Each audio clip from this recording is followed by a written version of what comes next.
Hello, friends, and welcome back to Rejection Therapy, a podcast about glazing Takeshi Matsuura. My name is Chris. And I'm JD, aka Yo-Yo Pyramid Scheme, aka Too Much Caffeine, aka, I don't know, okay.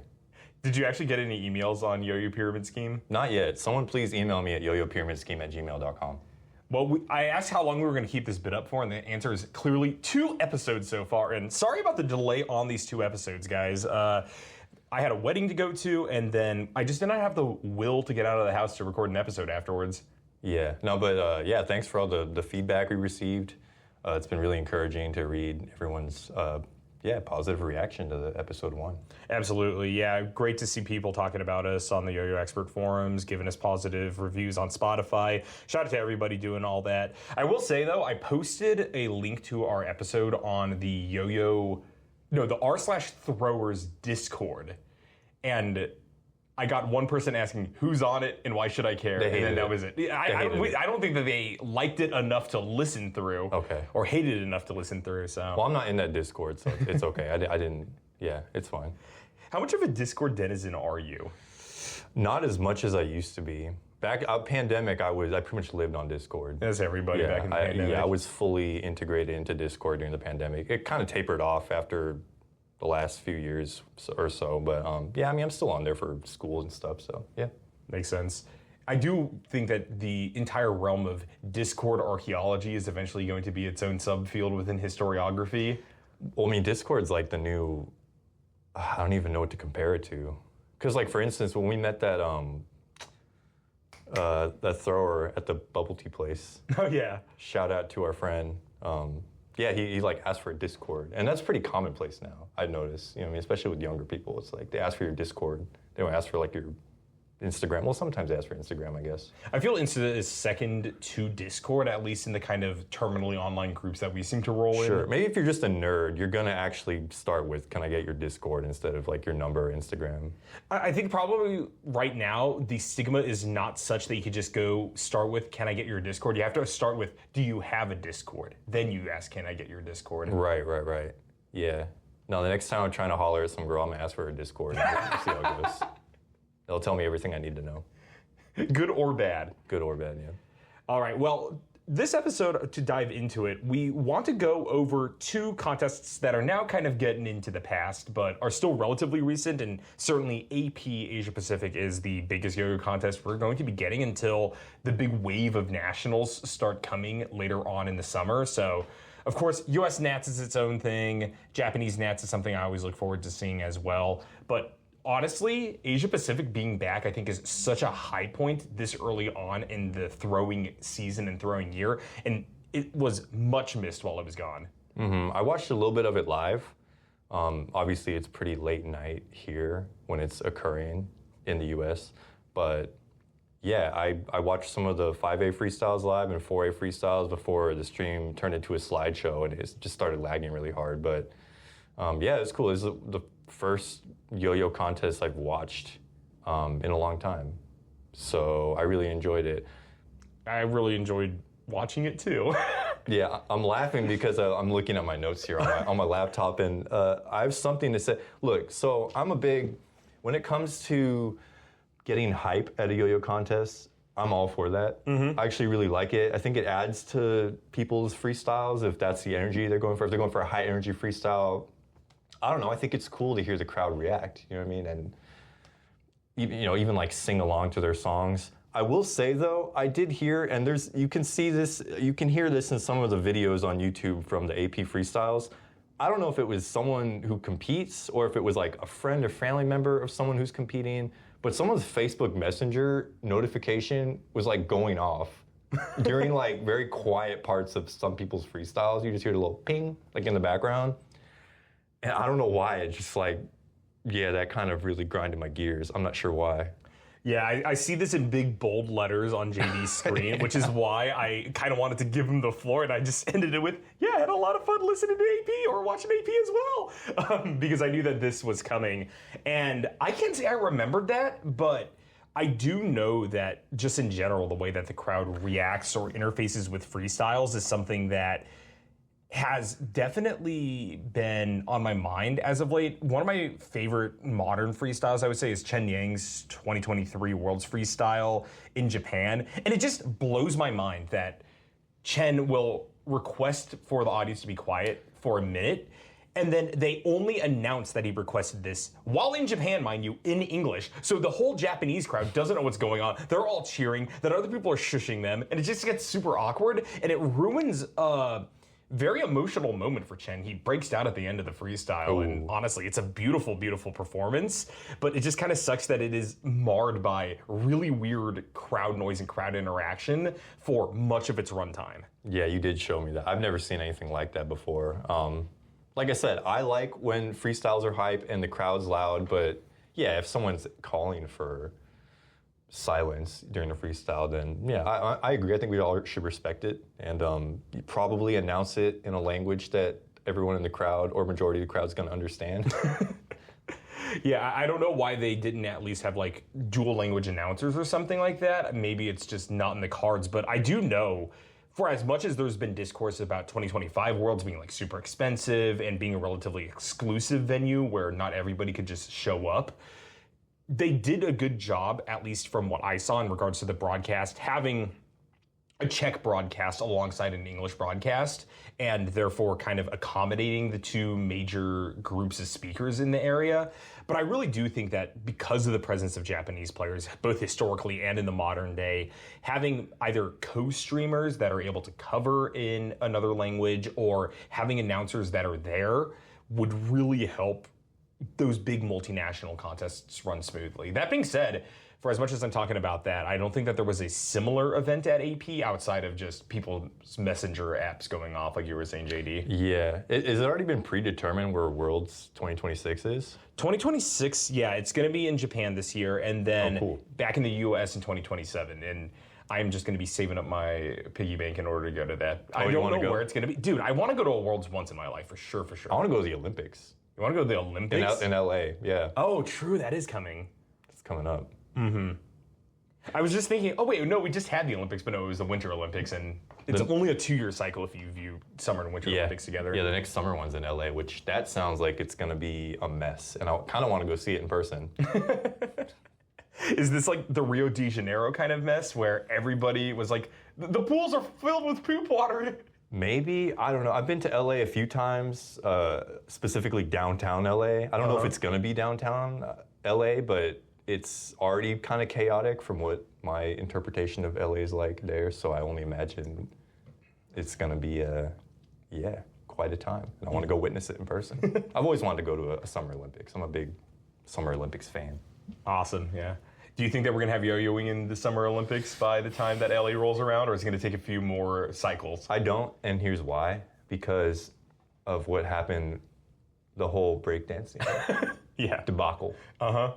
I think that kind of ruined it for a lot of other, I don't know what you would call, I don't want to say like alternative sport, like not so much the mainstream sports, right? Like there's still a chance for, actually isn't flag football going to be in the Olympics, Summer Olympics? That would be cool. That might be a thing. Yeah, it sounds like something that I heard happened, but I don't remember at this point. Yeah, but after breakdancing, it's like breakdancing or, you know what I mean, yo-yo. I don't know if it's looking so good. So what would the equivalent of yo-yo ray gun be? Would it just be somebody who schleps in via like minor national contests, like Italian nationals or something like that, and then only rips like picture tricks on stage? That's a really good question, yeah. Although, I don't know, especially for like what I see a lot of players saying now regarding like the current meta of yo-yo freestyling, that might not be that unwelcome. Mm-hmm. But I don't know if a lot of people that aren't in the yo-yo world would understand like what's happening. I think that the closest to a ray gun event that we would get for Yo-Yo Olympics would just be someone yo-yoing to just the worst music imaginable. Because we're going to get into this, JD. I don't think these yo-yoers have good taste in music. Yo-Yo Ray Gun could be one of us. We could take it upon ourselves to be that. Do you have dual citizenship with any country with a very, very small yo-yoing community? I wish I did. All right, well, we'll see what happens if I end up moving to Mongolia or something. That might be my new screen name, Yo-Yo Ray Gun. Yo-Yo Ray Gun. I kind of like it.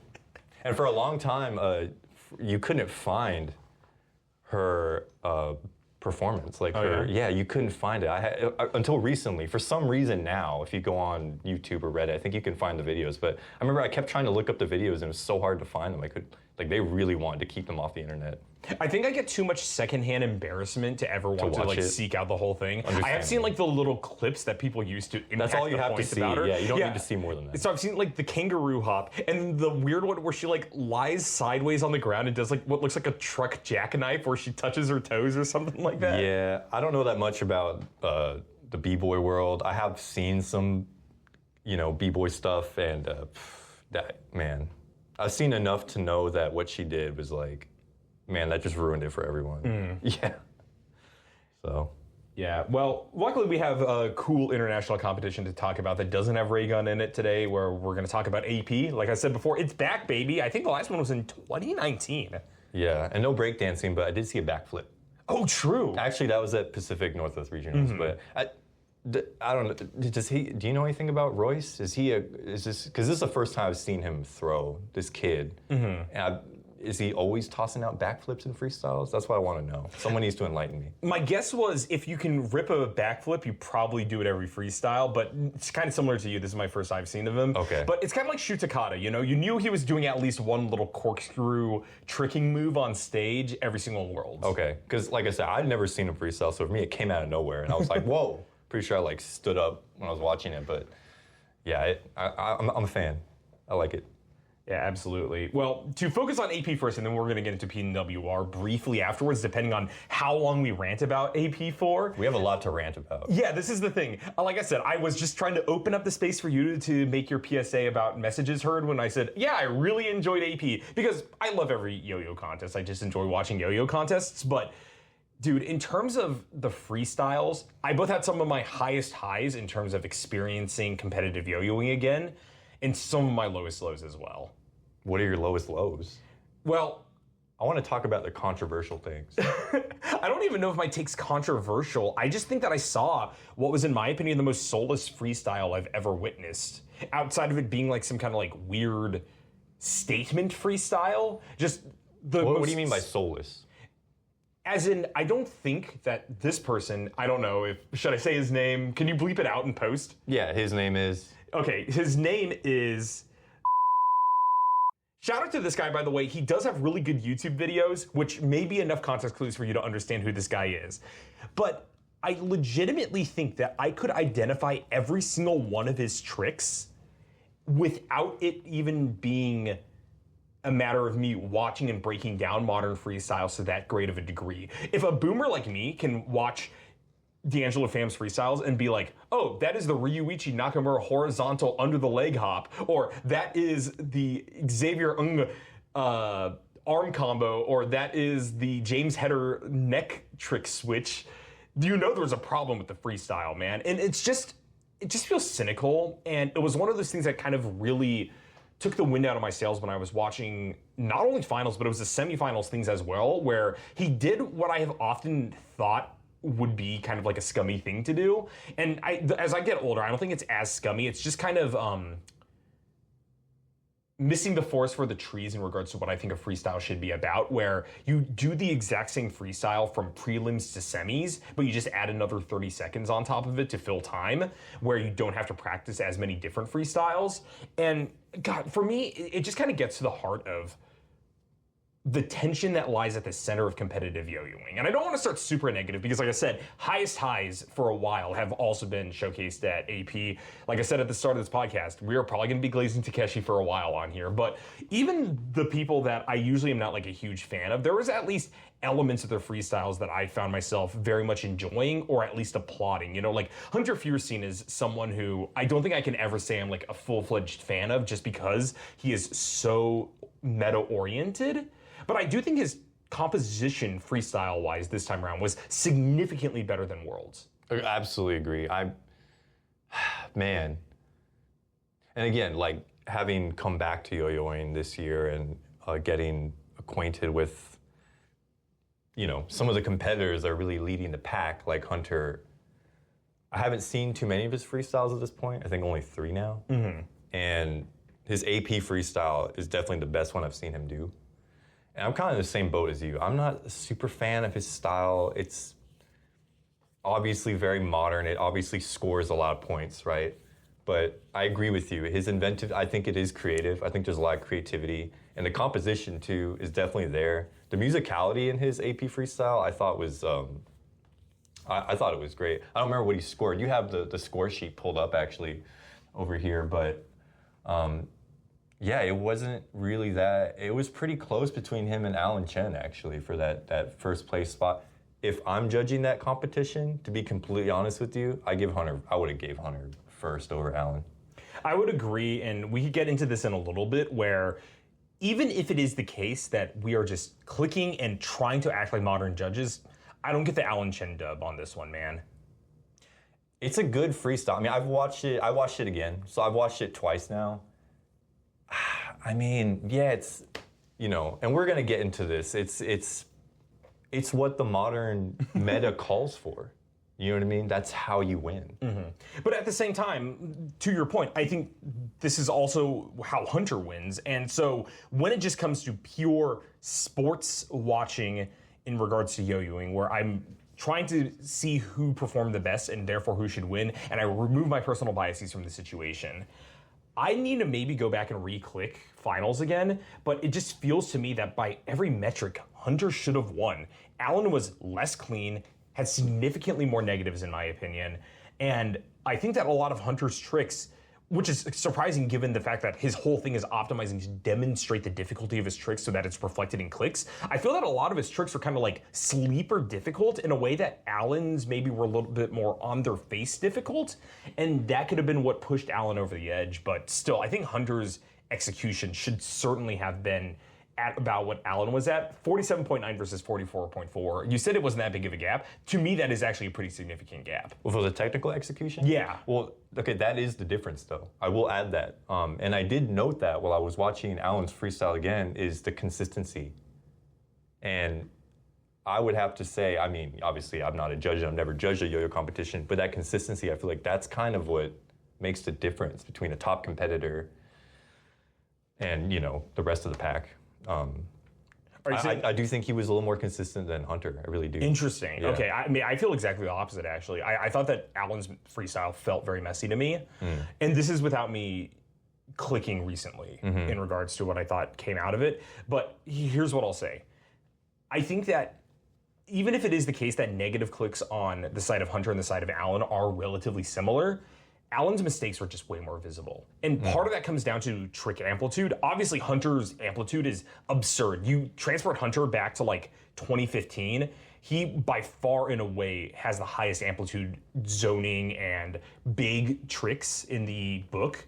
But Alan's, I guess, were on a different level. But that also just means that risk reward, when Alan messed up, he's having to like navigate out of horizontal GT knots and things like that in a way that I feel like Hunter, he will miss a string hit. And for me, this can get to a separate conversation. I just don't think that those should negative click the same, actually. I think that Hunter, by virtue of hiding his mistakes better, should be rewarded for that to a degree. Yeah, you brought up a really interesting point, actually, that you made me think about, which is how visible your mistakes are. Yeah. Because when you watch if you watch Takeshi's freestyle or even like Jakob, it's like a lot of the time you don't know when he's messing up, right? So if you're Hunter, you're Alan, say if you're or just okay, not them, but anyone, if you're doing a big arm trick, right, and you launch up the yo-yo, and it's clear that okay, I see he wants to land it exactly like there's one string, you know what I mean? Yeah. There's only one place where this is gonna land, and you don't hit that string. It's like it's evident to everyone, like, okay, he messed up. But yeah, when you're watching, man, I don't want to say when you're watching more creative or inventive freestyles, because I don't want to take away from how great Alan or Hunter or any of the top or any of the freestyles are. They're all great. That's the thing with yo-yo competitions, right? When we're looking at these 1A results, everyone's great, right? I don't want to take away from that. But but what I'm saying, I feel it holds true. When you're watching Takeshi and you see these tricks that you can't do them, you don't know how to do them, and you can't duplicate that kind of stuff. You know what I mean? It's so inventive and creative and unique and technical at the same time. And an interesting byproduct of that, like I'm saying, is it kind of masks some of the mistakes, right? Because you might not know what he was intending. in a certain sequence, but he knows. But Is it too early to tangent then? oh, to talk about that freestyle, we can talk about it because I've only watched it I think like 10 times now.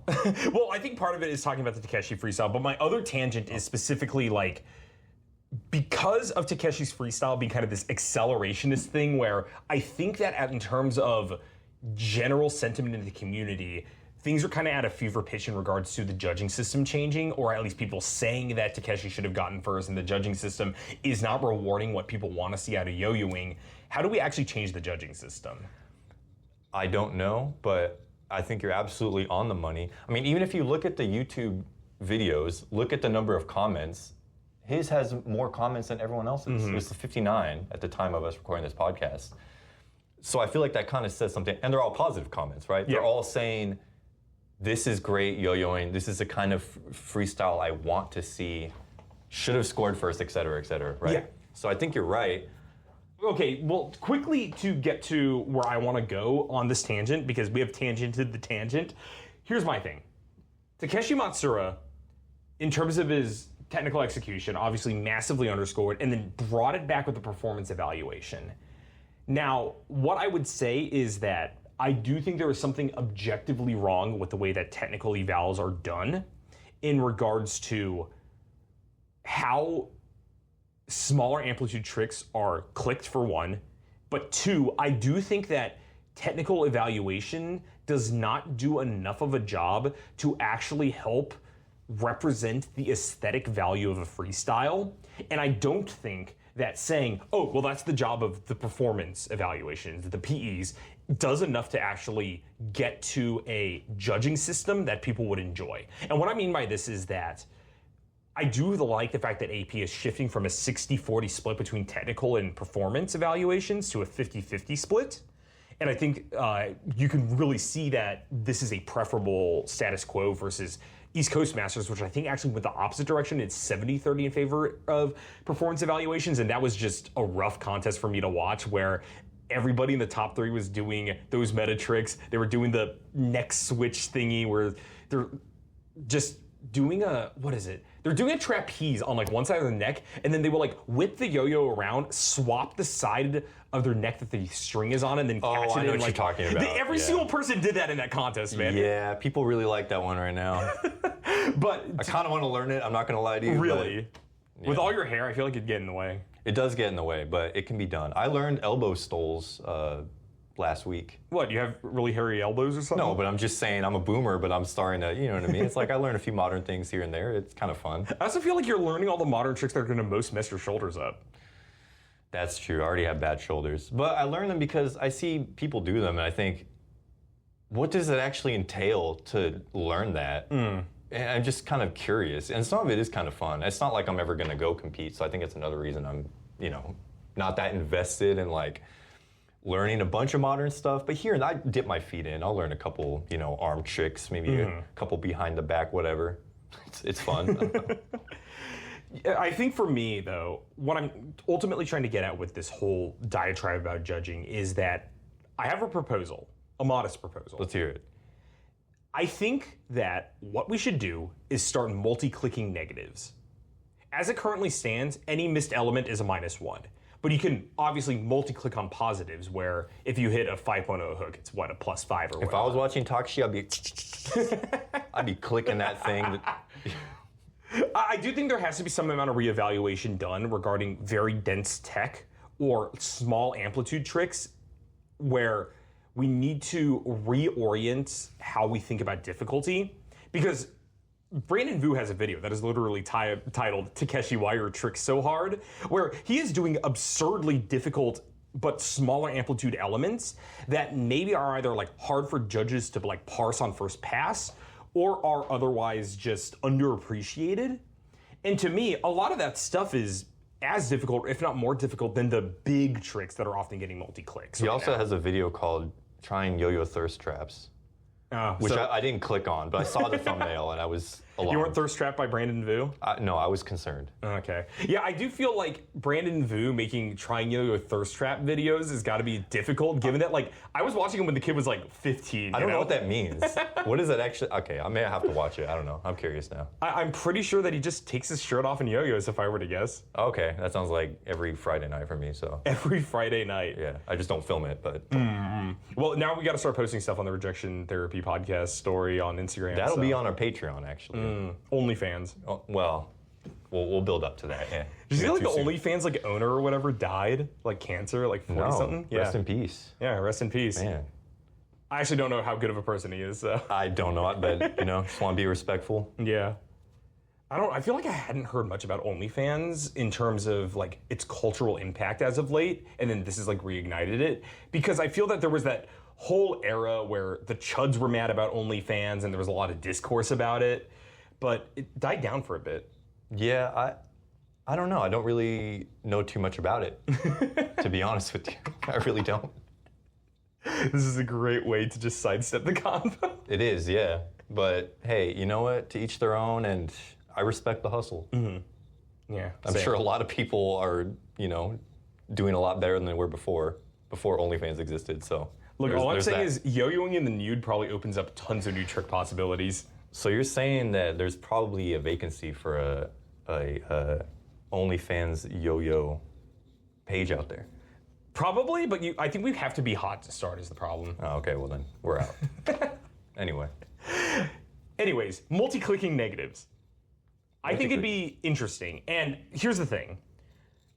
The visceral reaction I think most people will have to this proposal is that it is a bad idea and would be a hard cap on the adventurousness that people could put into freestyles. And I would agree, this probably annihilates any chance that like Ayumu Kasuga has of like ever placing again at a contest.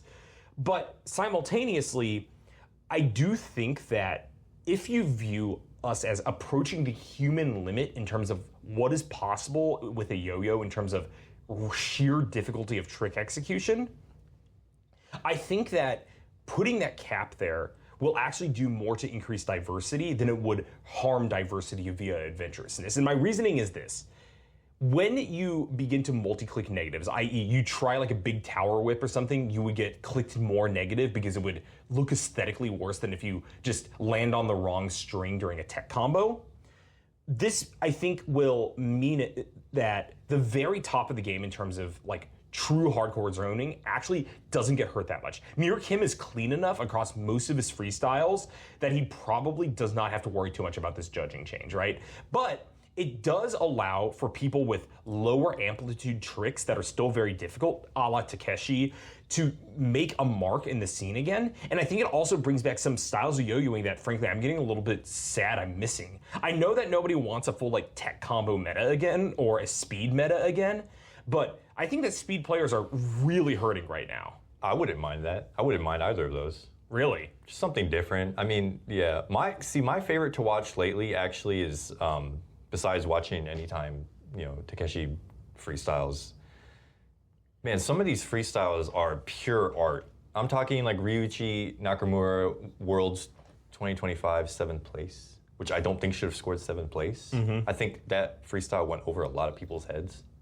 But man, like that, the music's interesting, the pacing, like just the story of it, everything about it, like, man, and just the way he throws too, like freestyles like that, they're really grabbing my attention.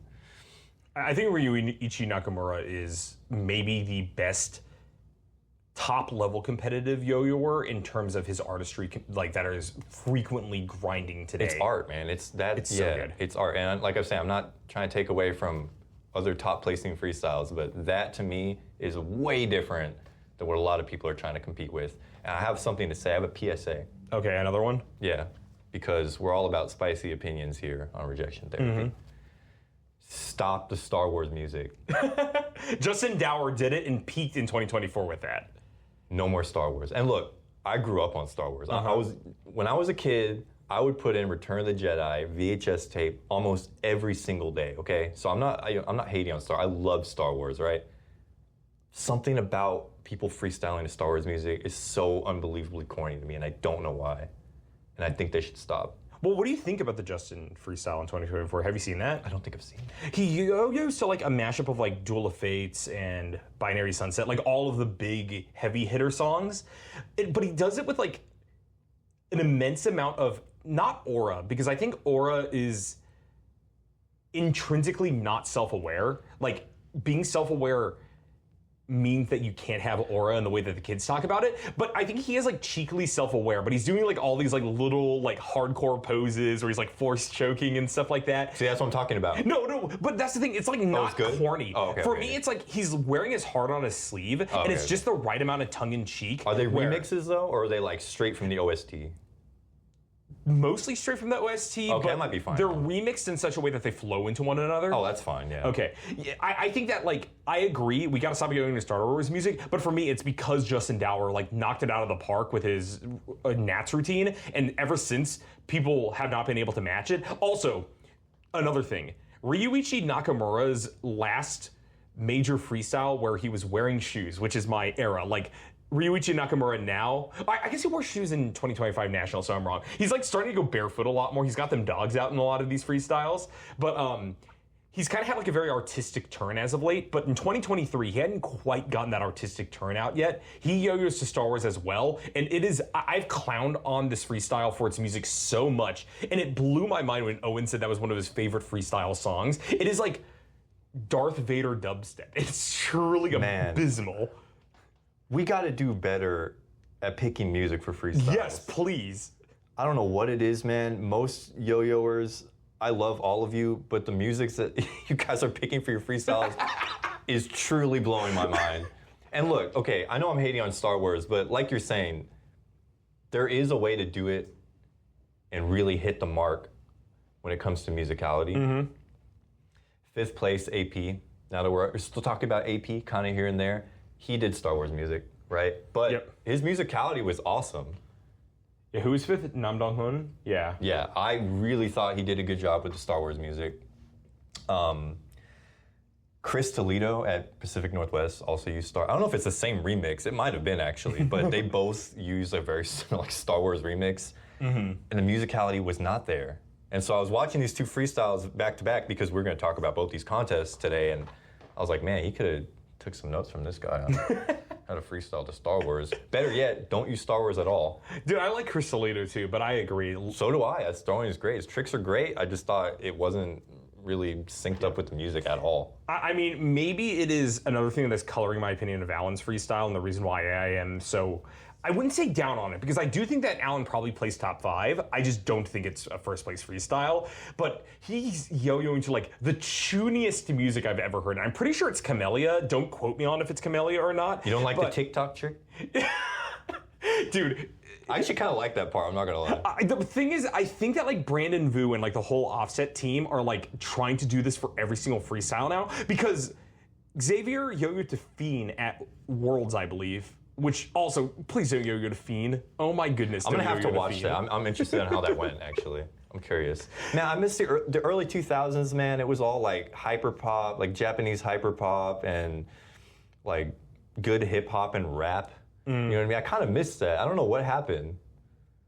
I even didn't mind some of the weirder music picks, like when Yuki freestyled to like Thunderbirds or Go. I was kind of like, huh? But then I watched the freestyle, I'm like, I kind of like this now. I don't know why. So it's because it's a Yuki freestyle. I guess I'm biased, yeah. But nowadays, man, I don't know what happened to the music, man. Like, if people need help, if you need recommendations, please, someone hit me up. I have so much music I could recommend you freestyle to. You're not going to enjoy what I'm going to yo-yo to at ETC then, or etc. I'm yo-yoing to Blade in prelims, and then I'm yo-yoing to Skrillex in finals. I mean, I like Blade E. Like Blade E, yeah. Okay, yeah. I'm yo-yoing to Amygdala. Okay, I like Blade. Okay. Skrillex, I haven't listened to Skrillex probably since I was like in high school. I'm a massive Skrillex apologist, and so here's the thing. JD, you know, he's got his patrician taste. He's a full-time musician. Shout out to him. Check out his stuff. I don't know if you posted anywhere, but... I'm pretentious. Okay. Yeah, he's pretentious, but he has good taste. I'm a Skrillex apologist, and I'm still calling out people making the same PSA as JD is. We gotta yo-yo to better music, man. Because moving on from Alan, who, like I said, is just yo-yoing to incredibly tuney music, and it's pretty rough, down to Hunter... Dude, he's yo-yoing to, like, Call of Duty, mid-2010s Call of Duty trailer rap. It is... truly, truly rough. I don't like it. I do like the freestyle though, 100 Yeah. freestyle. I much prefer that one routine to the Metallica routine. You don't like when he throws the horns up? No offense, Hunter, but I do not like the Metallica routine as much as this one. I thought it was one of the.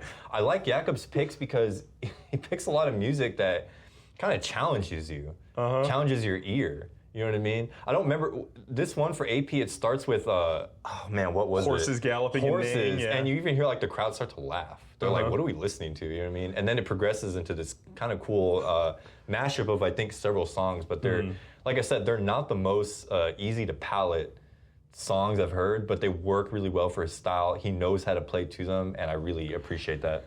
Yeah, Jakob, I think there in third place is the first person where I'm a fan of the music that he used. That being said, for as much as I do like he is like relatively diverse in his music choices and he goes for like often very abrasive and very harsh stuff, to rewind a little bit back to his Worlds routine, dude, that was not it in terms of the music, man. I kind of agree with you on that, yeah. So, I mean, like I said, I'm all for maybe some slightly abrasive or something, like I said, something that challenges the listener. But I agree with you there. I wasn't really a fan of how that one was working. Yeah. Was that the one with the bass that was just so loud? It was like blowing the whole thing out. Yeah. For me, I was just wondering if that was actually the whole effect of this song was for it to sound like it was peaking, or I bet that sounded awesome in person. maybe. Yeah. It just felt as if he had kind of gone over the cliff where the, not musicality, because I am the kind of annoying person that says everything's music. I enjoy noise music, like I really enjoy Masan, for instance. Same. But like, it went over the edge of, I think, being something that is like super yo-yoable.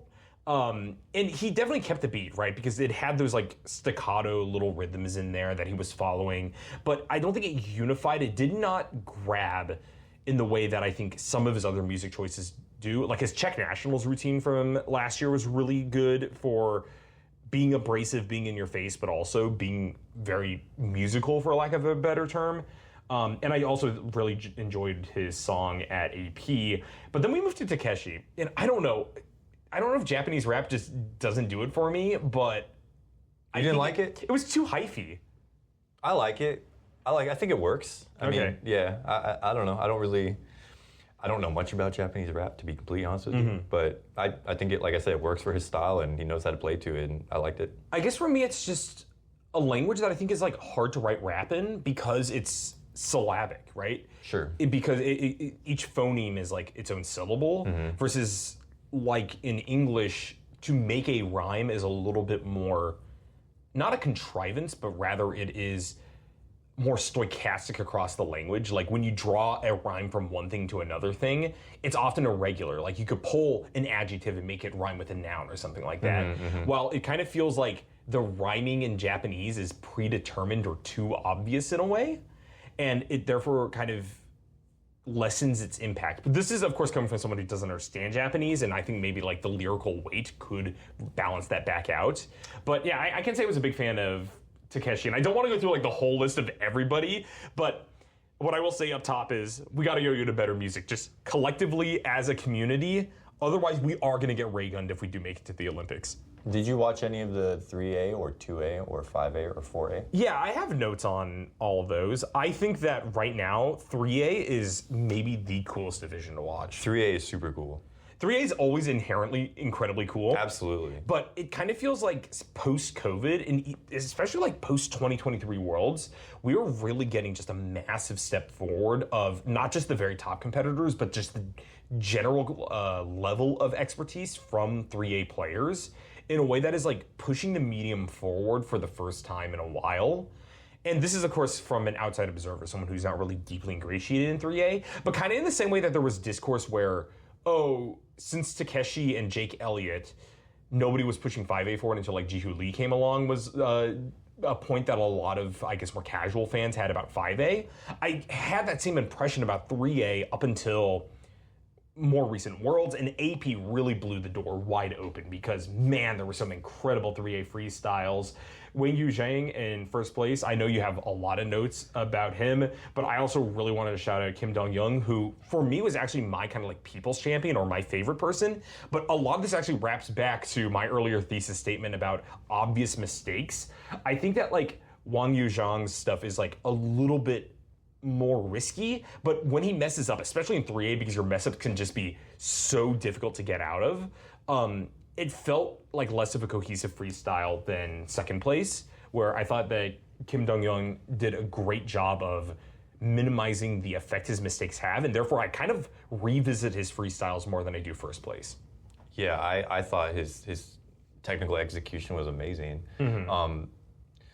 So yeah, and first place, the technical execution score was lower, as you can see, but that performance it's so artistic, and I love the music choice, and I love how I love like the story arc of that whole freestyle. I mean, that to me, like I was kind of saying earlier, those are the freestyles that are really, really doing something for me right now, are these really artistic freestyles. And also, here's the difference too. The thing with 3A, in reference to specifically competitive freestyles, right, is we know that 1A, if you want to win, if you want to get top 5 or whatever, you're kind of backed into a corner as far as what you need to do, because they know how they're going to score. They know what they need to do to score. I don't think 3A, they don't really have that limit opposed upon them, right? Yeah. There isn't some like, all right, this is like the 3A meta that's dominating, and like you have to do these, like, you know what I mean? So I feel like the door is kind of wide open for inventiveness and really artistic freestyles and creative freestyles. So, and I think that's part of the reason why it's so fun to watch still. You know what I mean? I'm not saying 1A isn't fun to watch. It's always going to be fun to watch. But 3A, I think, yeah, I don't know as much what I'm going to get when I watch like a 3A finals, right? Which is really great. Yeah, I agree. And actually, I'm going to call my shot right here, right now. You guys save this. Also, I think it helps our analytics if you save this. I think, not this year, but in 2027, Hajime Miura is going to lose clean at 3A Worlds. I think that someone is going to come along, and it could be someone here at AP, right? It could be Kim, it could be Wang, it could be Oji Ho, who also incredible freestyle. Korea is really producing incredible X Division competitors in 5A and 3A in particular.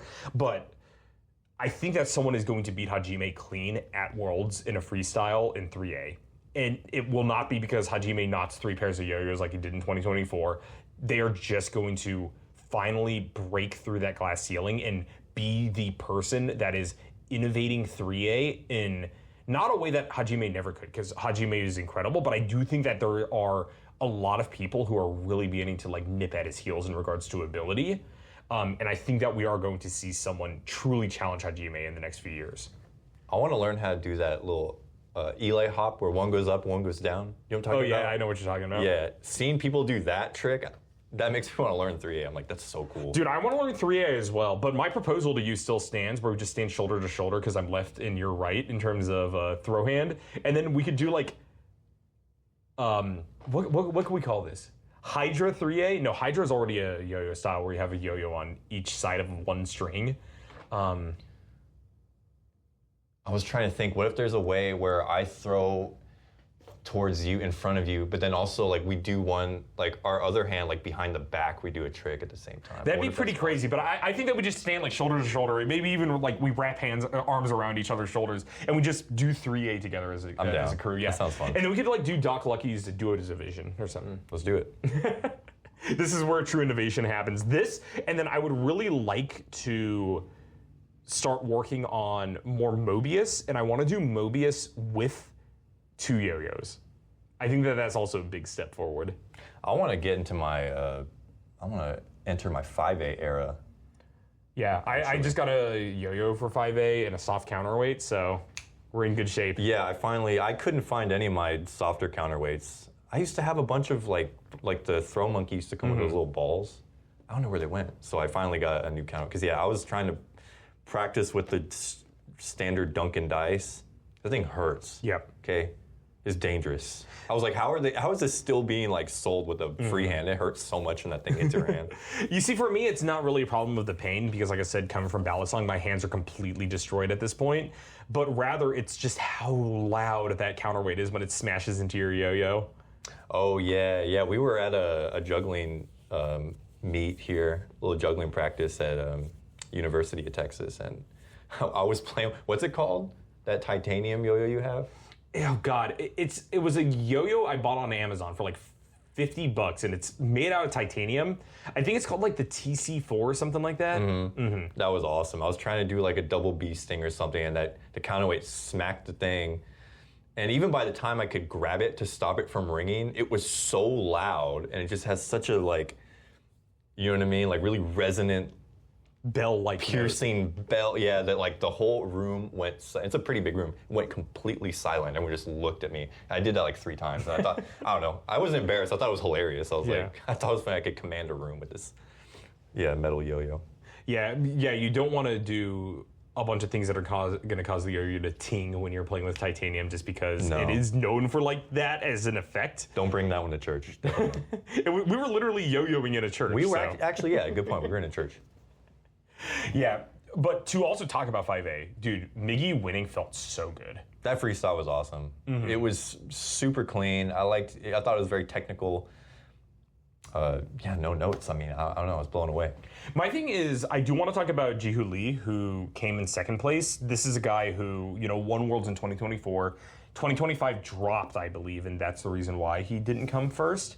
But to once again wrap this back around, because I'm going to keep beating this dead horse, and I want people to argue with me about this in the comments, respectfully or not respectfully. It probably helps engagement either way.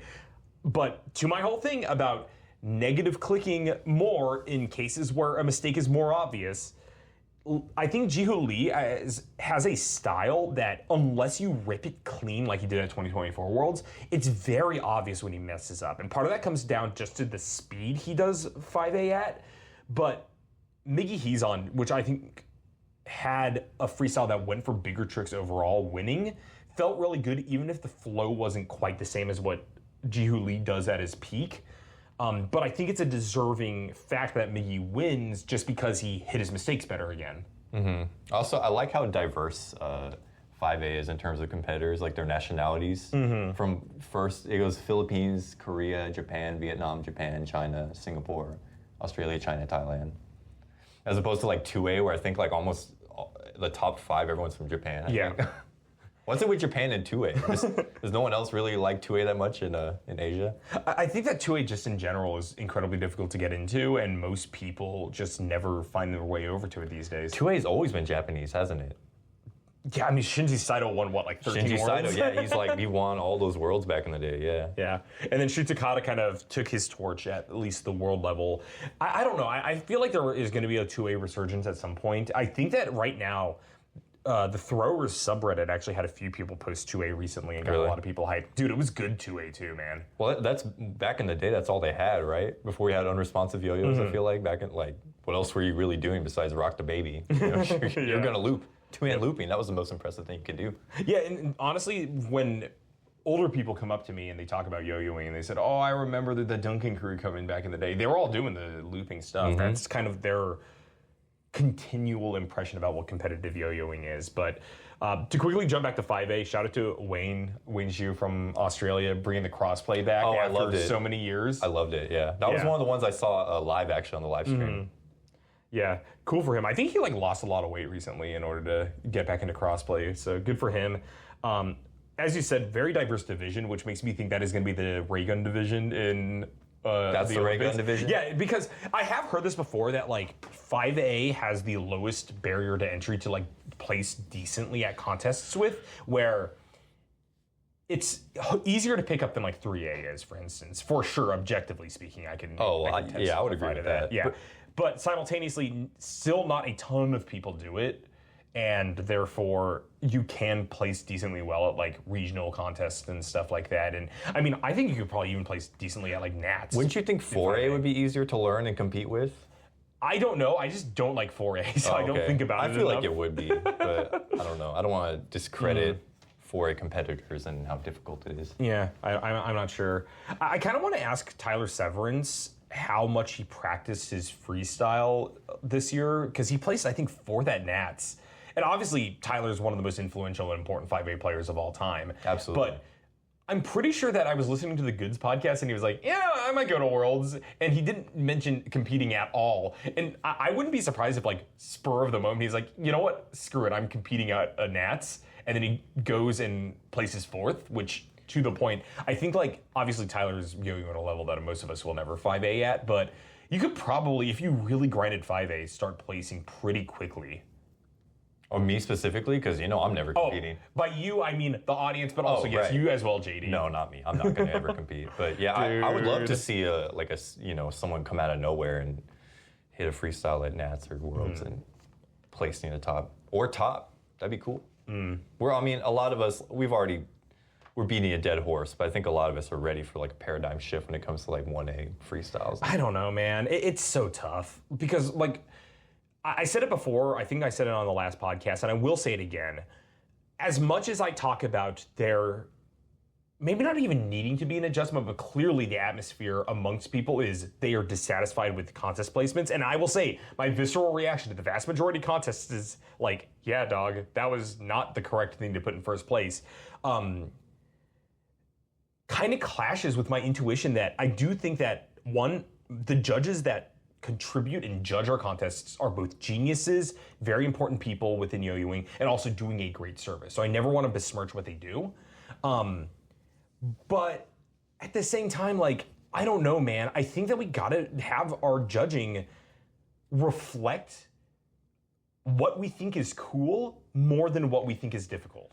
Well, that's the key point to make, right? Is you said it right there, what we think is cool. And it's tricky because I'm sure you don't either want to take away from, like I said, if you make it to a finals in a yo-yo contest, like everybo's great. All of them are great. I can't take away from these freestyles, but you're not as cool as Takeshi. You know what I mean? You're just not. I'm sorry. Like that's it. That freestyle, it sends a message. To have someone even come out there like that and freestyle and do that freestyle, no one's doing that. We don't have, to my knowledge, maybe you know, but is there another figure like in yo-yoing to compete like that and clearly send a message? Like I think Hajime in 2019 did that. Okay, because you remember when he does like he's about to do a giant hook, but he shakes his fingers like, no, I'm not doing that. You know what I mean? And he does some other like cool hook to like to suicide that you've never seen. I'm like, man.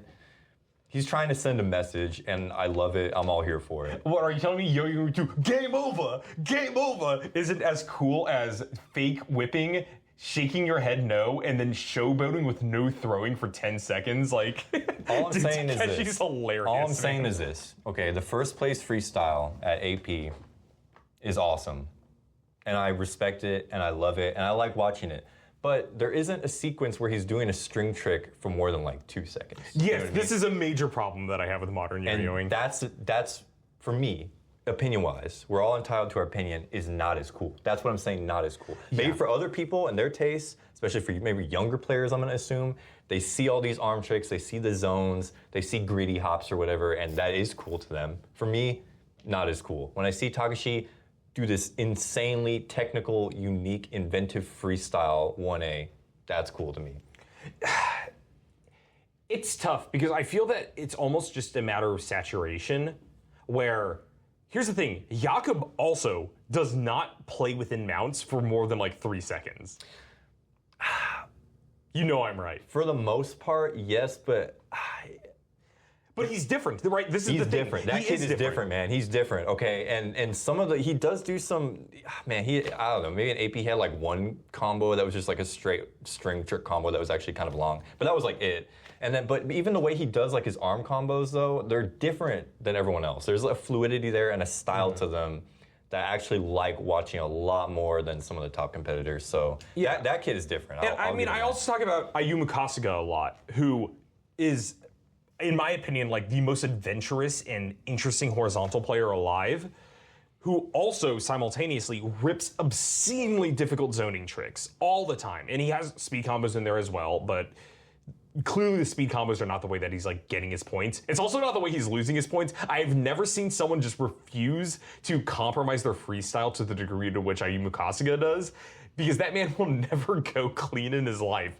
But I still love him, even though a lot of people would say that he is taking the modern style and, if anything, pushing the modern style. And I think that it's almost just like that innovation is going to stop. right? Like, we are nearing, in my opinion, the human limit of just what you can do with a yo-yo on a string in regards to raw difficulty of a trick. And so, like I said before, I think things need to change where we need to reevaluate what we're doing contests for. Because as we get closer to the homogeneity that comes from really difficult stuff, where there's only so many ways you could do a 5.0 hook, and there's only so many tricks that are as hard as a 5.0 hook, you know what I mean? I think that, like, we do need to philosophically agree the person hitting the hardest tricks does not need to win the contest, and maybe nor should they win the contest. Because what is the purpose of a freestyle in terms of its competitive value if you're just doing hard tricks? Why not just make a new trick ladder and then the person who wins the trick ladder is crowned as the yo-yoer with the hardest tricks? Yeah, I don't know. And we gotta take a deep breath and step back and remember that freestyles are not it's not where yo-yoing's at right now, right? Do you know what I mean? Like, so for instance, me and Chris, we share the Instagram account for Rejection Therapy right now, and I follow, on my personal account, I follow a decent amount of yo-yo pages, but that one is entirely following yo-yo pages, right? So it's like the most concentrated dose of, when I open the app and I go on that profile, it's just, I'm being bombarded with yo-yo stuff. And it's amazing, and there's so much that I realize, like, wow, I haven't seen that. You know what I mean? Like, there's just so much I haven't seen, and we're kind of saying, we see these freestyles, top placing freestyles, and sometimes we see some of the same element. We see, like, the meta combo that's being beat to death, right? We see a lot of the same stuff. But that's not all that's out there. It just happens that people are freestyling and maybe doing some of the same things a lot. But yeah, man, there's so much to it. Like, for example, Polo is not winning AP, right? He's placing 10th. But when I go on Instagram, that's probably one of the first pages I'm gonna look at, right? I love his stuff, man. Like, I'm such a big Polo fan. Same thing with Daniel Kim. To my knowledge, I don't think Daniel Kim is winning competitions. No. But one of my absolute favorite modern day players. Like, I love that kid. So I obviously, like, these guys, I'm gonna go on Instagram and I wanna watch them first. I'm not gonna go look up, some of these other guys. It's just so difficult because, to me, the beauty of freestyles, and the reason why I am protective over freestyles, and I do want there to be a structural change in freestyles, and we should not just throw it to the wolves and be like, okay, guys, whatever wins, wins. Let's keep the judging system exactly as it is. The reason why I'm saying, hey, here's a proposal. Here's a change on how, like, we should maybe try to judge things so that freestyles are more aligned with what we love, is because, yeah, I do really enjoy going on Instagram, seeing the tricks there. But ultimately, JD, for me, if you ask me what my top 5 favorite yo-yo videos are, they're all freestyles. Maybe it's a little bit different for you, but for me, there's so much story that comes from the sports side of yo-yoing, where yo-yoing sits at the nexus of being about artistic expression while also having an almost objective difficulty curve. And that's not really the case with a lot of other stuff. And I think that when you create the kind of environment that a contest fosters, and you allow for people to compete in this very specific medium that is half art, half tech, right? That's where some of my favorite moments in life come from.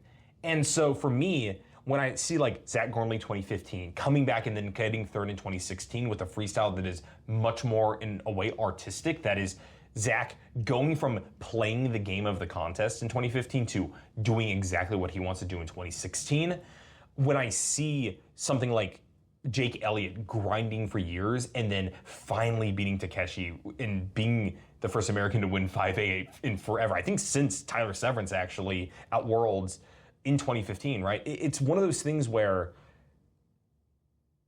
I think that there is weight there that cannot be had just by watching Polo's stuff on Instagram. And similarly, I think that Polo's freestyle at AP, where I think he takes a discard to go to a separate yo-yo that he's loosened up to then do the tower whip at the end on half a yo-yo. Doing that on stage means so much more to me than I think just doing it on Instagram is. Yeah, and I was gonna say exactly what you said at the end there. To add to what you were saying is, yeah, it's one thing to do it on video after you've tried it 50 times. Mm-hmm. You've tried to hit it 75 times, but can you go on there on stage in a final and you've got this one shot to nail it, or nail as much as you can, and to make an impact. And that's why people like Allen are champions. That's why people like Hunter are champions, right? That's, like I said, that consistency, that's the difference right there. So then I have a few different arguments I want to lay out for you, JD, and you can kind of help me pick and choose through these. Here's what my thesis statement is at the end, though. We need freestyles as a unique nexus between the artistry of yo-yoing and the competitive elements of yo-yoing that compels great storytelling and a specific type of artistry to be expressed that otherwise wouldn't be expressed. However, in the status quo, I think that we have indexed and gone too far into the realm of having to appease a incredibly high level of technicality that then detracts from the artistry that can be at hand. Given that this is the case, I think that we should do several things. One, I think that we should experiment with different judging methods. First, I think that we should try to implement a different way that we click. And in my opinion, the most apparent way to do that is multi-click negatives that go beyond just major infractions like discards or restarts or detaches. And I think that we should start multi-clicking failed tricks. Like if you whiff a 5.0 hook, negative click 5 instead of negative click 1. Increase the risk of going for big stuff because one, when someone does hit those crazy tricks and they play in that super modern style, we realize how much of a risk that is, how much of a statement that is. Two, it'll allow for a greater flourishing of different styles. But on top of this, we also need to start viewing the artistic performance division, the AP division at Worlds, as a more substantive and valuable aspect of Worlds competition, and an artistic performance division should be had at more contests. But on top of that, I don't think that you need to be someone who uses a ton of props or you're doing something that would never fly in another division to enter AP or to feel like you're justified in doing AP. I think you can just do a 1A freestyle, but do an AP freestyle, and then we put more weight onto communicating exactly how AP is defined, and I think it should be entirely rubric-based. So for instance, I go to the International Toastmasters Association and their competitive public speaking championship is an example of something that they try to make objective, but is intrinsically incredibly hard to quantify. And it is scored entirely by a rubric, but the people who are in that space that care about public speaking in that way still trust the results. They still value the results. They don't say, it was all subjective, so who gives a crap who wins, right? They still care about who wins Worlds. Same thing with debate, right?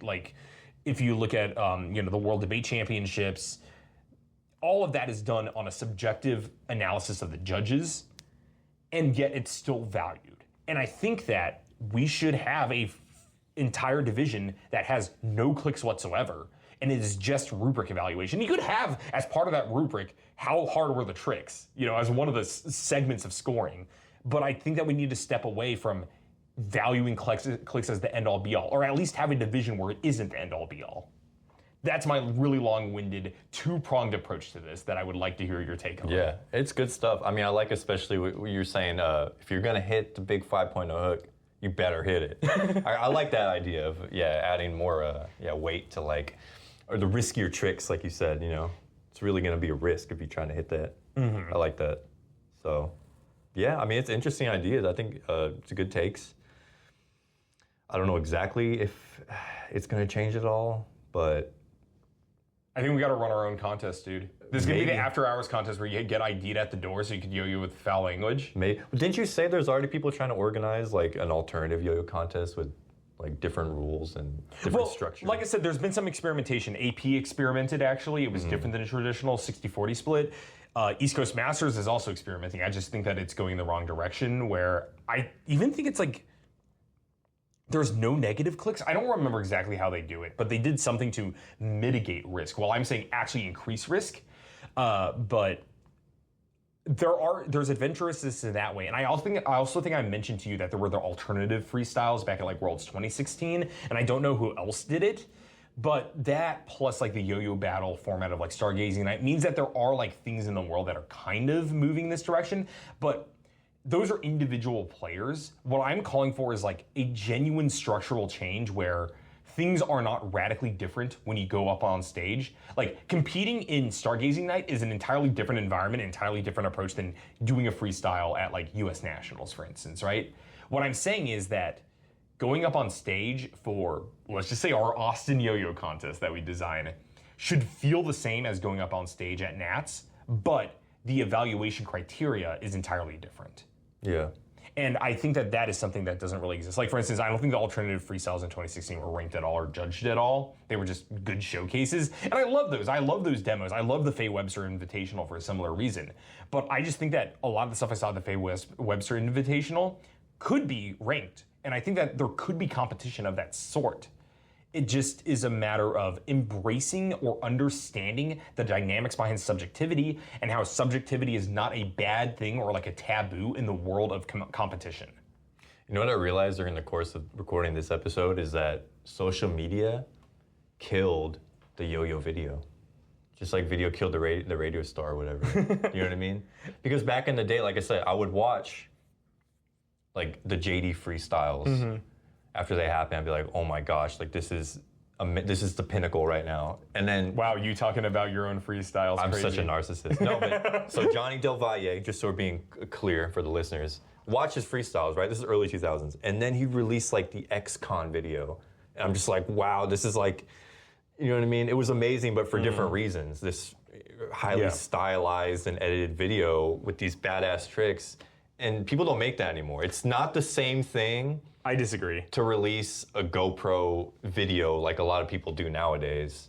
I know there are some videos that are a little more artistic and maybe a little more thought out and more directed and edited and composed, but I don't know. It's just much easier if you just go on Instagram and just share your trick. I would agree that it's easier to go on Instagram and share a trick, but I'm going to call cap and just say I actually think that we're in a golden era of long-form yo-yo videos at the same Oh, am time. I just not seeing them? I think so. Like, okay. Empathy releases bangers, dude. Yeah, you have to send them to me because I've not seen Okay, these. yeah, we're going to tie JD So down. I'm the problem because I'm on Instagram too much watching these videos. I didn't think even so. realize that they're still releasing all these videos on YouTube. You've TikTokified your brain, and now you're forgetting all the long-form content. See? Like, Yo-Yo Recreation does great long-form content.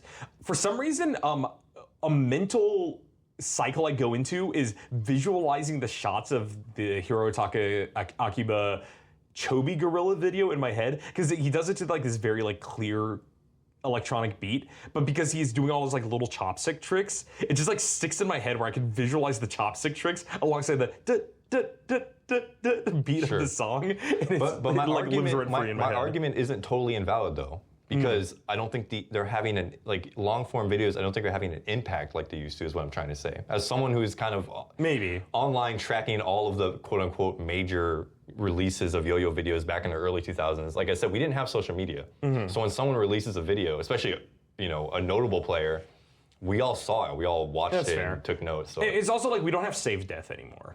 yeah. And I do think that there is a lost value in having like really long form compilations, like 50-minute kind of skate video-esque yo-yo videos. So there's something there, but I just don't want to, downplay the amount of really good videos being made right now. That's and true, the level of cinematography that some of these yo-yo videos are at. There's a lot of people that I think are in the realm of pushing away from yo-yo videos just being a showcasing of tricks into being it somewhat more artistic, and I think that that's really valuable. That's fair. And I was making an argument, but I do watch like the GoPro videos that people make because I want to see what they're doing. Oh yeah, yeah. And I think that some yo-yoers like do more with the GoPro format than others. And beyond that, I think that there are some yo-yoers that just you need to watch with the GoPro to fully understand what they're doing. So I look forward every single year to Tsukasa Nanba's end of the year video, which is always on GoPro. Janusz Karanch's old videos are all on GoPros, and those are like some of the craziest things I've ever seen, because if anything, it's kind of like the magician revealing his tricks, but it's actually him just doing magic, where Janusz up close is just ripping the same like level of like miraculous string manipulation that he does when you're like watching him from far away. And now you get to see every little bit of it and it still doesn't make sense. And that's really sick. Yeah, I saw one. Someone took it was a bunch of POVs of like Hunter and some other, I don't know if it was at AP or Pacific Northwest, but it was just POV, do like one trick POV. And I was like, oh my gosh, this is like such an awesome look at how some of these guys are doing these tricks. Yeah, absolutely. All right, we are already really deep into our time. In fact, we are over our often self-imposed time limit here, but I think it's justified for this one, man. One, we've been gone for 2 weeks. Yeah. Two, Gosh, we've been percolating on our thoughts on PNWR and AP for a while, and we haven't even gotten to PNWR. We kind of mentioned it here and there. Do you want to talk about it really quick? Dude, let's do it. Yeah, I mean, here's my points off the bat. The guy saying that Chandler Steele got robbed of first place in the YouTube comment section of Chandler's freestyle from PNWR is delulu. Ryuichi's freestyle is one of the best things I've ever seen in my entire life, dude. I have in my notes that the difference is Japanese. I wasn't. What does that even mean? Now that I'm looking at it, I don't know. It was just what was in my head at the time. But I will say that I'm not going to speak on that. But yeah, I mean, I agree. His freestyle is absolutely deserving of first place. I love the pacing and the flow of it. And it's kind of like I was saying about Takeshi. It's like you can't relate to the tricks he's doing. Yeah. You can only look at them and be like, oh my God, that's amazing. And to me, there's something to be said there. Frankly, I think Ryuichi gets underclicked a lot still. I really do believe that, kind of similar to Takeshi, a lot of his lower amplitude stuff is underrated. And here's the thing, Ryuichi, I don't think by anyone's definition is a low amplitude player. This man is ripping crazy stuff. He's zoning constantly. But a lot of his like half gorilla or full gorilla tricks, for instance, where he has his fingers pointing inwards at himself, his like, I don't know how to describe, but the like around the body C6 style tricks that he does, his suicide controls, all of those are just unbelievably difficult. And I think that I watched a Gentry recently click a bunch of freestyles, and he said Ryuichi, out of like all the like AP and PNWR freestyles that he had clicked on video, was like the lowest clicking out of all of them. I just thought that was absurd because there's just incredible difficulty layered within his tricks that I don't think is quite as apparent as, say, with Chandler. And I'm not trashing Chandler, by the way, when I say that like the person saying that he got robbed of first place is nuts. Like, Chandler is an incredibly solid yo-yoer, and I also do think that he does a good job of blending his own style in with the modern meta, but Ryuichi just operates with another level of artistry. I think that's been incredibly apparent since his big evolution post 2023 that we've seen him glow up with.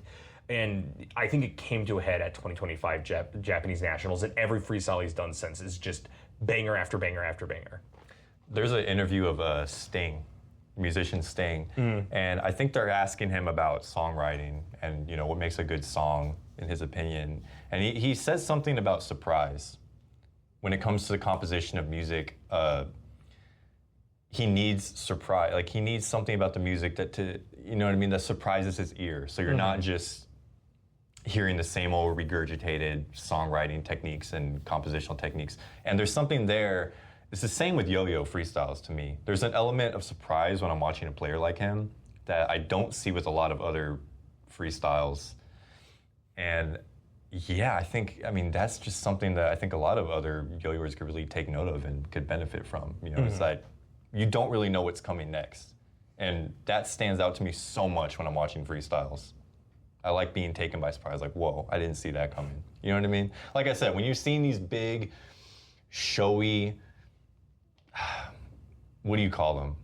Like up in these zones above your head and you're looking up, right? Like I said, and someone's popping up the yo-yo and there's one string below them, but like underneath their arm. You know where it's going, right? Yeah. There's really not much to be, to be had there in terms of surprise. But this is why I don't like 4A, actually. Fair enough, man. All of 4A when they throw it up in the air and they're swinging that whip, you're like, what is he gonna do? Catch it between his legs? And he might. But that's about, there's only so many pathways there to surprise the audience, so yeah. I see you have all caps there for James Heder, if you want to just go for third place really quick. I've hit on consistency so many times this podcast, but yeah, the consistency there, amazing. It was ridiculously consistent. Yeah, shout out to Yo-Yo Champion, by the way, picking up a ton of great players right off the bat. For as much as, I think that I have softened my opinion on Gentry over the years, I still can't get over his whole content creator persona, but I am happy that he's really paying it forward in the yo-yo community, because I think Thomas Rajan as well as James Heder are both on the team now, and those are two young players that are just doing so much right now. Yeah. I just wish some of the young players like James, I don't actually want them to change anything about what they're doing. Like I said, they're all great. I don't want people to hear this episode and think we're just being haters. Dude, we're whining so much at this episode. But hey, that's what makes a good podcast, in my opinion. You don't want to agree with everything that the hosts are saying. So, that's why we've got our spicy takes and we stick to them. But yeah, James, his style is just way too modern for me to like it. Yeah.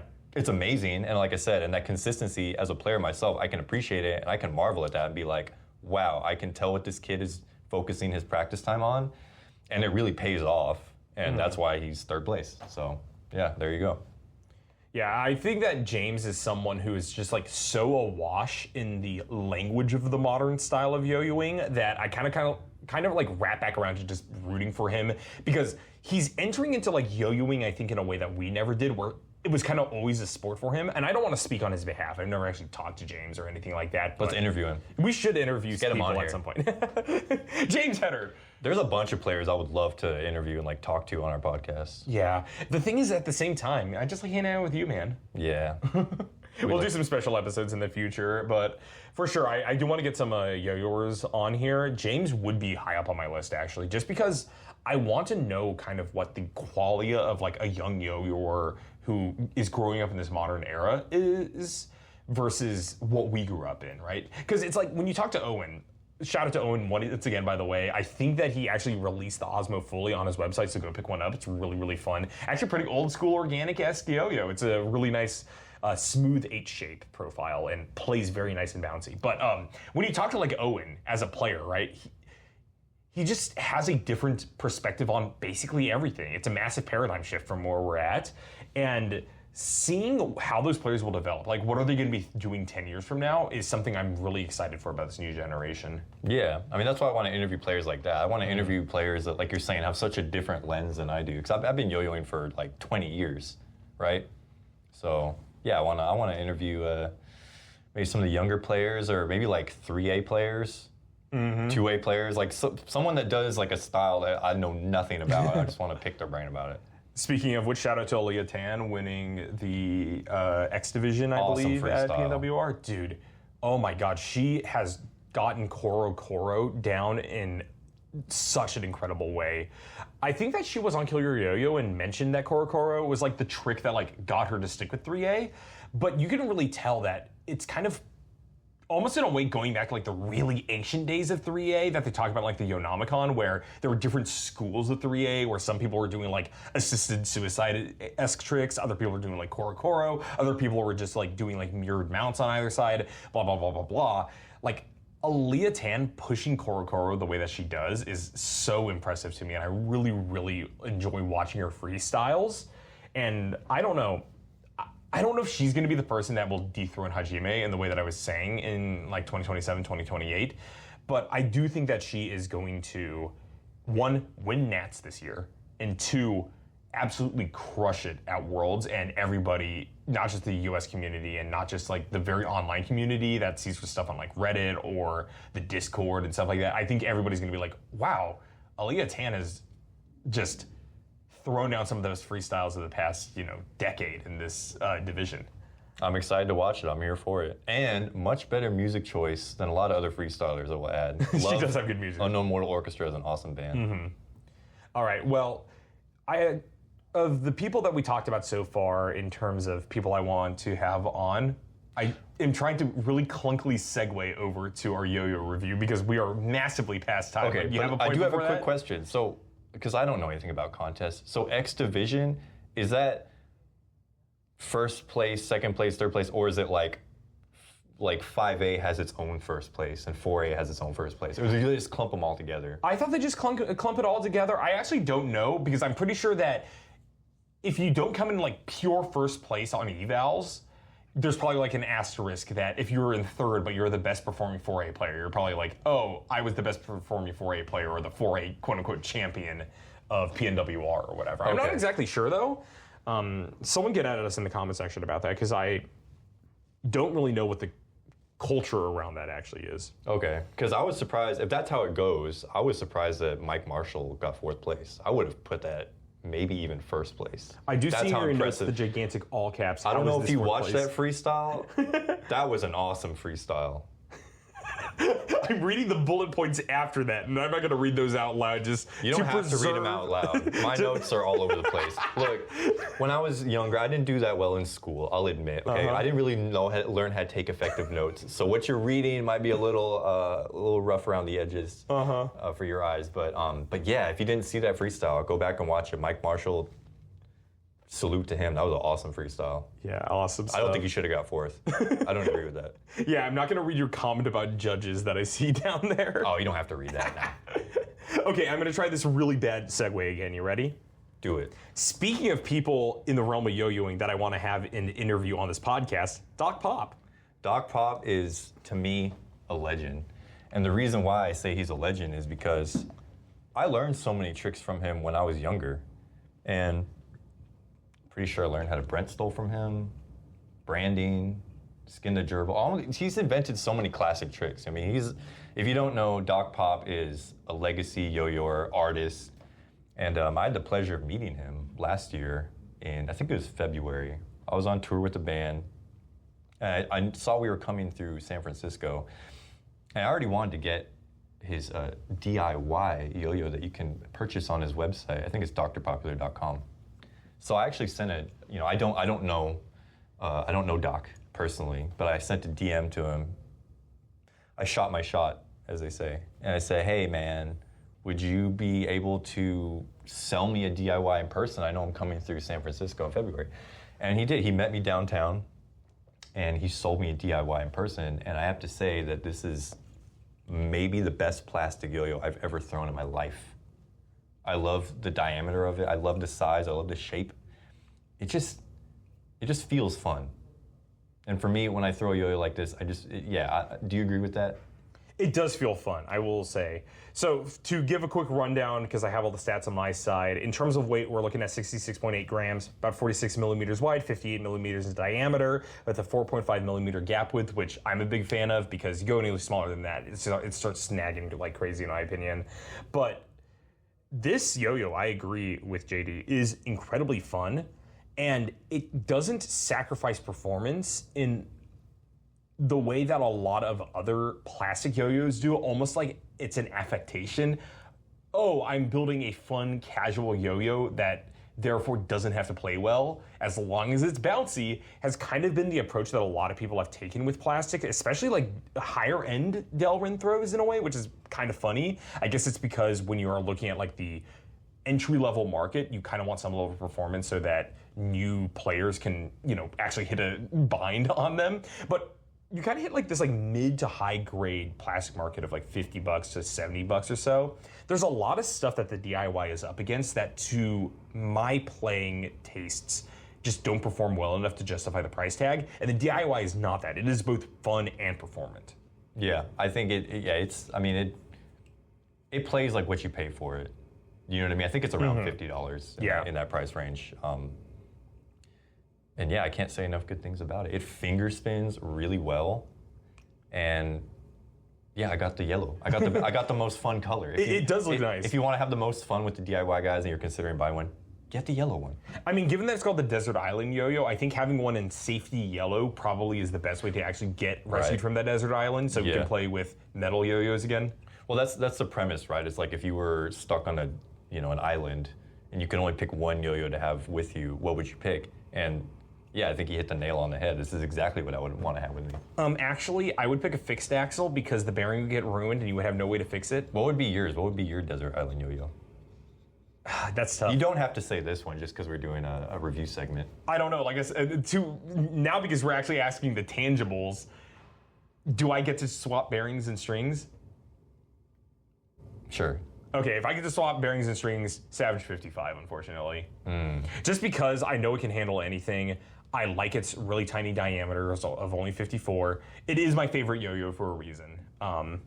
But second to that, probably like a Diablo or something because you could throw it really high up in the air as like smoke signals in case a cruise liner came on by. I didn't even think about that. Yeah, that's true. Light it on fire. Yeah. Just throw it up there. Yeah, and you could get like the fixie Diablo so that you don't have to deal with the fact that your bearing's probably going to get full of sand after a while. Yeah, I mean, there's going to come a point where, man, if you don't have any replacement string or bearing, like it's not going to be fun after a certain point, especially on the beach. Yeah. Anyway, but yeah, so what was your rating scale? Did you rate out of 10 or did you rate letters? I rated letters. Letters? Yeah.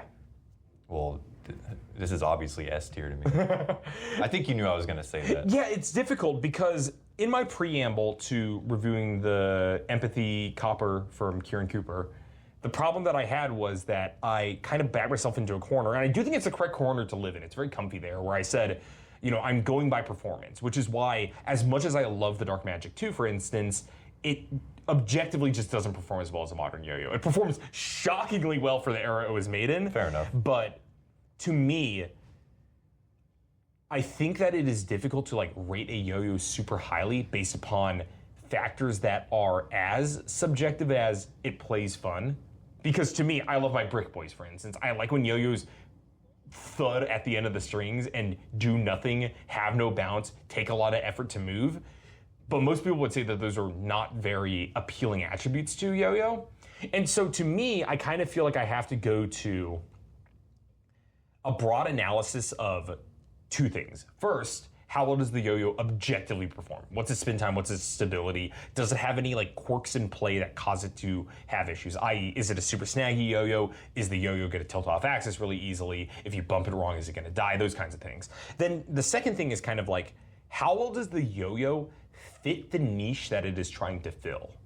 And for me, I think that the DIY has a very clear thesis statement that isn't just, it plays floaty, but plays powerfully. It has the thesis statement of, I want this yo-yo to be a perfect all-rounder for anything you throw at it. And I think it does accomplish that admirably. I could definitely see that this would be a very JD-coded EDC. I wouldn't EDC it personally, but I think that that does speak to something. And the fact that it doesn't really have any uniquely problematic quirks that cuts away from its ability to fulfill that thesis statement does, I think, mean that I would probably put in B tier personally, but there are some aspects of it that I'm a little bit dissatisfied by personally. I think that, for one, diameter is too big. If I'm playing with a plastic, I want a smaller diameter, and I know that that can impact spin time, but at 58 millimeters, I just can't chopsticks as well as I want to with it. I don't think I've ever seen you play with a plastic. I literally was playing with this earlier. Aside from mine, I don't think I've ever seen you just casually bring a plastic somewhere when we're hanging out. Are we talking about plastic with no metal? I'm just saying you're not really a plastic guy. This is true. I have several first bases. I've never seen you throw them. This is fair. Yeah, Does it spark joy, Chris? That one sparks joy more than most plastics. And you're giving is it what a I'll say. B? And I'm giving it a B. Okay. You're entitled to your opinion. I think that the Dressel design Apollo, I would say, is a pretty solid A tier full plastic Delrin yo-yo. I want to know what would be an S tier plastic for you. That's what I really want to see. That's okay. Now that made you think that, I think you're reconsidering. But this is the thing. Once again, if I made a yo-yo out of plywood from the store, and I'm like, this yo-yo plays as well as a yo-yo made out of plywood from the store can play, I don't think that means it's intrinsically an S-tier yo-yo. I think that you can use a different material that isn't as objectively performant as, say, aluminum is, but you have to recognize, to a degree, it's an affectation, right? You're playing with a plastic, you're making a plastic yo-yo because you wanted to make a plastic yo-yo, not because you wanted to make a performant yo-yo. And as far as I said, my goal is to balance raw objective performance in a yo-yo with the fulfillment of the metric of how much of this yo-yo accomplished what it wants to accomplish. I do think that the DIY accomplishes that second lobe very strongly, but there are yo-yos that are more performant than it. So to me, it's a B tier yo-yo. High B tier, but B tier. So if we have separate judging categories, where we said, here's metal yo-yos, here's plastic yo-yos, where would you rate that then? It's an A plus tier plastic yo-yo. It's a good plastic, yeah. One of my favorites. That's all I wanted to hear you say. I think the one-drop Cabal, the Cabal 1 and the Cabal 2 are more fun to play with personally. But yeah, the DIY is a good yo-yo. Shout out to Doc Pop. Shout out to the man who literally created so many different styles of yo-yoing. A lot of people think Zammy invented Mobius, but Doc Pop is the dude. He made Mobius. You know what's so funny? I know I told you this before, but when I met Doc, I said, "Hey Doc, check out this trick." And I threw in front of him. It's not a very graceful trick, mind you. It's a convoluted way to get into a double Eiffel Tower. And I showed it to him. I said, "Look," I said, "You invented that." And he's like, "I did?" And I was like, "Yeah." He's like, "I do not remember inventing that trick." And I was like, "Oh." So I could lie and say it was mine. But you're right, he's invented a lot of tricks. Yeah, and when you invent it as much as he has, things are going to fall through the cracks. He invented so many tricks, he forgot about the ones he invented that people like me still remember from way back in the day. Yeah, very few people could pull off a fez like he can as well. Fez? Yeah, I'm pretty sure that he's wearing a fez in all of his profile pictures. Oh, really? Is he a Shriner? I don't know. But I will say he's a really lovely person. I know when I met him, I was like, man, what a like kind and like warm personality this guy has. So yeah, shout out to the doc, man. A lot of respect for that guy. Yeah, you're also a warm and kind person, JD. So shout out to hanging out with you. I'm the opposite of that, but thank you. Don't lie to our listeners, please. I guess it is hard after trashing modern yo-yoing for about an hour and a half to say, had a great time hanging out with you, JD. We had a lovely chat, and I'm very happy. I love every yo-yoer that yo-yos. I agree. I love every yo-yoer I love as well. everyone. Yeah, I don't want anyone to listen to this and think that we're just like two salty old yo-yo boomers that are hating on everyone. But hey, even good people have to go to therapy sometimes. Rejection therapy. And it's been rejection therapy. All right, guys. Well, you can find us on YouTube and Spotify, as well as Instagram at Rejection Therapy Pod or some variation of that. We're going to throw this onto the Yo-Yo Expert forums as well, and that is going to kind of be our hub, I think, for a lot of community interaction. So if you guys have a question or a comment, feel free to throw it on there. We will also be checking our Instagram posts, our Spotify comments, all that jazz. So really, wherever you guys want to talk to us, we will find you, and that includes JD at your email that I think is still, for some reason, a real thing. YoYoPyramidScheme@gmail.com? Yes, sir, that one. Yeah, please email me. Pictures of grandmas in particular. Pictures of your grandma, your favorite freestyles of the last 10 years. The wackest music that you freestyle to. Yes, actually, yeah, you know what? Don't send me your favorite music to freestyle to. Send me the worst music you could freestyle to. I'm curious. All right, and with that note, we'll see you guys later. Hi, have a good one. Thanks for listening, guys.